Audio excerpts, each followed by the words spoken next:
DIYers. I've just done that room.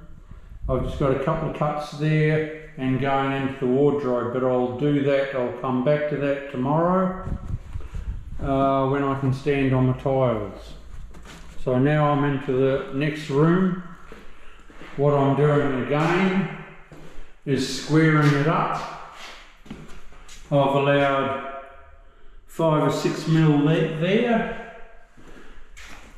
The tile is touching the wall, but my line is right to the edge. So it's this room is a little bit out of square, but it's all good. And my line on this one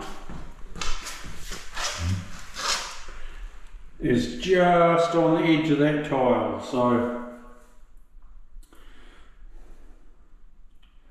we're home and hose. I'll mark a couple of marks, so my straight edge goes on that mark and goes against that tile. I'm good to go. Okay, I'll see you in a minute when I've laid a few tiles. See ya. Bye.